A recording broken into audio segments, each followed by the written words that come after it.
अरे यार, जिंदगी में कभी कभी ऐसा टाइम आता है ना जब लगता है कि बस अब तो सब खत्म। खासकर जब सर्दी खांसी, जिसे हमारी खोपड़ी क्लासेस की भाषा में निमोनिया कहते हैं ना, इतना जबरदस्त पकड़ ले कि बेड से हिलने का मन ही ना करे। और फिर तुम जिंदा रहोगे या मरोगे, इसका पूरा क्रेडिट चला जाए खिड़की के सामने लगे हुए एक बेवकूफ से सूखे पत्ते को। मतलब क्या चल रहा है भाई? क्या एक छोटा सा पत्ता हमारी लाइफ का रिमोट कंट्रोल बन सकता है? लगता है कुछ लोग अपना मजाक बनाने का ठेका ले लेते हैं। आज देखेंगे इस कहानी में कौन कितना ड्रामा करता है और कौन बनता है असली हीरो। सू, ये है अपनी कहानी की पहली आर्टिस्ट, यानी पेंटर। जॉन्सी की पक्की दोस्त और फ्लैटमेट, बहुत ज्यादा केयरिंग, ख्याल रखने वाली, थोड़ी परेशान लेकिन हिम्मत वाली। ये अपनी दोस्त को जिंदा रखने के लिए कुछ भी कर सकती है। जॉन्सी दूसरी आर्टिस्ट, सू की फ्लैटमेट, बहुत जल्दी बीमार पड़ने वाली, खासकर न्यूमोनिया से, और इमोशनल होकर ड्रामा करने वाली। खिड़की के बाहर गिरते पत्तों को देखकर इसने मान लिया है कि जब आखिरी पत्ता गिरेगा तब इसकी लाइफ का भी गेम ओवर हो जाएगा। मतलब पूरा फिल्मी कैरेक्टर। डॉक्टर बेचारा सीधा साधा आदमी, दवाइयां देता है लेकिन जानता है कि अगर पेशेंट खुद ही ठीक नहीं होना चाहेगा तो वो क्या कर लेगा। इसलिए वो सू को समझाता है कि असली दवाई तो जीने की इच्छा, विल टू लिव है। बेहरमैन एक 60 साल का बुजुर्ग पेंटर, ग्राउंड फ्लोर पर रहता है। जीवन का एक ही सपना है, एक मास्टरपीस बनाना, जो अभी तक सपना ही रहा है। थोड़ा खड़ूस टाइप का है पर दिल का बहुत साफ। ये कैरेक्टर तो पूरी कहानी का ट्विस्ट है। तो भाई, मौसम है पतझड़ का, ऑटम। बाहर बहुत तेज हवा चल रही है और साथ में जोरदार बारिश हो रही है। एक आइवी क्रीपर है जिसकी सारी पत्तियां गिर चुकी है सिवाय एक के। सू और जॉन्सी ये दोनों जवान आर्टिस्ट थी जो एक छोटा सा फ्लैट शेयर करती थी। उनका फ्लैट एक पुरानी बिल्डिंग की तीसरी मंजिल पर था। नवंबर में जॉन्सी बहुत ही गंभीर रूप से बीमार पड़ गई। उसे न्यूमोनिया हो गया था, जो फेफड़ों का एक गंभीर संक्रमण, सीरियस लंग इन्फेक्शन होता है। वह बस अपने बेड पर बिना हिले डुले लेटी रहती थी और खिड़की से बाहर देखती रहती थी। उसकी दोस्त सू बहुत चिंता में आ गई और उसने तुरंत डॉक्टर को बुलाया। डॉक्टर रोज आता तो था पर जॉन्सी की कंडीशन में कोई सुधार नहीं हो रहा था। एक दिन डॉक्टर ने सू को अलग बुलाया और पूछा, क्या जॉन्सी को कोई बात परेशान कर रही है? सू ने कहा, नहीं, पर आप ऐसा क्यों पूछ रहे हैं? डॉक्टर ने कहा, ऐसा लगता है कि जॉन्सी ने पक्का मन बना लिया है कि वह ठीक नहीं होगी। अगर वह जीना ही नहीं चाहती तो दवाइयां भी उसकी मदद नहीं कर पाएंगी। मतलब पहले विल पावर चाहिए, फिर दवाई। सू ने पूरी कोशिश की कि जॉन्सी का ध्यान आसपास की चीजों में लगे। उसने कपड़े और फैशन की बातें की, लेकिन जॉन्सी ने कोई जवाब नहीं दिया। जॉन्सी चुपचाप बेड पर लेटी रही। सू अपना ड्राइंग बोर्ड जॉन्सी के कमरे में ले आई और पेंटिंग करने लगी। जॉन्सी का ध्यान बीमारी से हटाने के लिए वह काम करते हुए सीटी बजा रही थी। अचानक सू ने जॉन्सी को धीरे से कुछ कहते सुना। वह तुरंत बेड की तरफ भागी और सुना कि जॉन्सी उल्टी गिनती गिन रही है। वह खिड़की से बाहर देख रही थी और बोल रही थी, 12।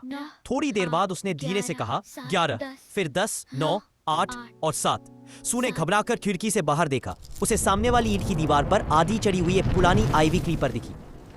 बाहर तेज हवा में उस बेल के पत्ते तेजी से झड़ रहे थे। सू ने पूछा, क्या हुआ डियर? जॉन्सी ने फुसफुसाकर कहा, 6। अब वे और तेजी से गिर रहे हैं। 3 दिन पहले लगभग 100 पत्ते थे, अब केवल 5 बचे हैं। सू ने कहा, यह पतझड़ है, पत्ते तो गिरेंगे ही।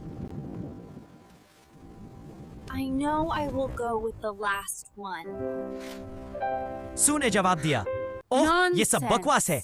इन पुरानी आइवी की पत्तियों का तुम्हारे ठीक होने से क्या लेना देना?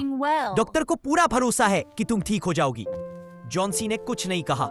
सू गई और उसके लिए एक कटोरा सूप लाई। जॉन्सी बोली, मुझे सूप नहीं चाहिए, मुझे भूख नहीं है।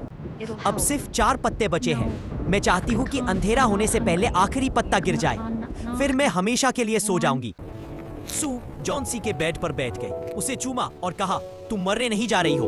मैं पर्दा नहीं खींच सकती क्योंकि मुझे रोशनी चाहिए। मैं पेंटिंग खत्म करना चाहती हूँ और हमारे लिए कुछ पैसे कमाना चाहती हूँ। प्लीज मेरी प्यारी दोस्त, उसने विनती की, जब तक मैं पेंट करूँ खिड़की से बाहर न देखने का वादा करो। ठीक है, तुम अपनी पेंटिंग जल्दी खत्म करो क्योंकि मैं आखिरी पत्ता गिरते हुए देखना चाहती हूँ। मैं इंतजार करके थक गई हूँ। मुझे मरना ही है तो मुझे उन बेचारे थके हुए पत्तों की तरह शांति से जाने दो। सू ने कहा, सोने की कोशिश करो, मुझे एक बूढ़े माइनर की पेंटिंग बनानी है। मैं बेयरमैन को मॉडल बनने के लिए बुलाती हूँ। सू भागकर नीचे गई। बेयरमैन ग्राउंड फ्लोर पर रहता था। वह 60 साल का पेंटर था। उसका Look at जीवन her. भर का सपना एक She's मास्टरपीस given बनाना up था, hope and she पर वह thinks she's सिर्फ एक going to सपना ही रहा die था। when the last सू ने leaf बेरमन को अपनी falls. सारी चिंता बताई। Nonsense. उसने She बताया fills कि her जॉन्सी head को with such पक्का विश्वास है foolishness. कि But आखिरी Mr. पत्ता Behrman, गिरते ही it's वह the मर fever. जाएगी। She truly बेरमन ने believes पूछा, she will क्या वह die मूर्ख when है? the last वह leaf इतनी falls. बेवकूफ All right, कैसे I'll कर come सकती along. है? सू ने शिकायत की, उसका बुखार बहुत तेज है, वह खाने या पीने से मना कर रही है और इसी बात से मुझे बहुत ज्यादा चिंता है। बेरमन ने कहा, मैं तुम्हारे साथ आऊंगा और जॉन्सी को देखूंगा। वे दबे पांव कमरे में घुसे। जॉन्सी सो रही थी। सू ने पर्दे खींच दिए और वे अगले कमरे में चले गए। उसने खिड़की से बाहर झांका। क्रीपर पर सिर्फ एक पत्ता बचा था। बाहर तेज बारिश हो रही थी और एक बर्फीली ठंडी हवा चल रही थी। ऐसा लग रहा था कि पत्ता किसी भी मिनट गिर जाएगा।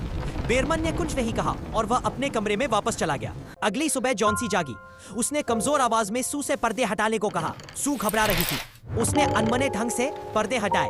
सू ने बेल को देखते ही आश्चर्य से कहा, ओह देखो, क्रीपर पर अभी भी एक पत्ता है। ये बिल्कुल हरा और स्वस्थ लग रहा है। इतने तूफान और भयंकर हवाओं के बावजूद ये नहीं गिरा। जॉन्सी ने कहा, मैंने कल रात हवा की आवाज सुनी थी। मुझे लगा था कि वह गिर चुका होगा।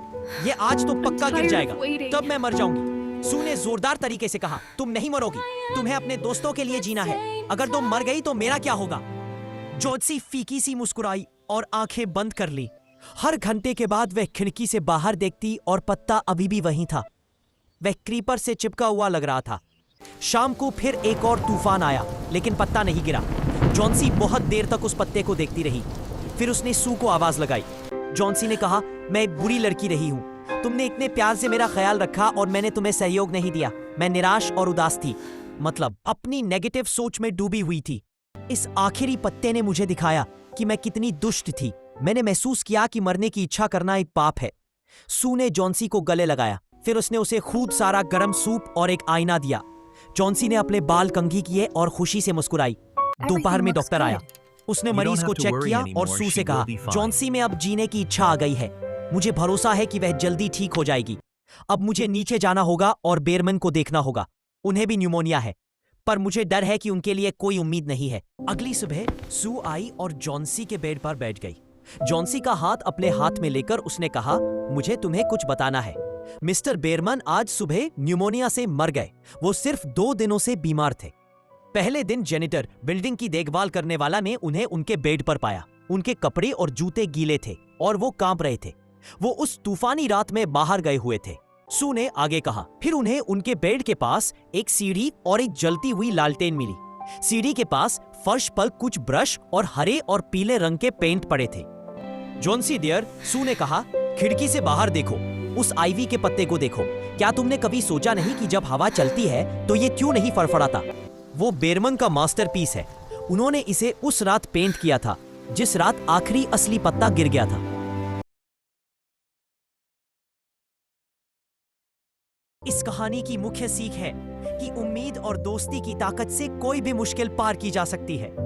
बेहरमैन का बलिदान दिखाता है कि सच्चा कलाकार अपनी कला से दूसरों की जान बचा सकता है। परीक्षा में याद रखो, कहानी सैक्रिफाइस और होप पर आधारित है। बच्चों, ये द लास्ट लीफ दिमाग में ऐसे चिपका लो जैसे वो पत्ता दीवार से चिपका था। नहीं तो रिजल्ट के दिन खोपड़ी क्लासेस कोई बीमारी नहीं, सीधे सप्लीमेंट्री का शौक देगा और वो शौक 2 दिन नहीं पूरे साल याद रहेगा। तो पढ़ लो, समझ लो, और हाँ, अगर प्रेशर फील हो रहा है तो कमेंट करो और अपने उस दोस्त को टैग करो जो कल पढ़ लेंगे वाला एक्सपर्ट है।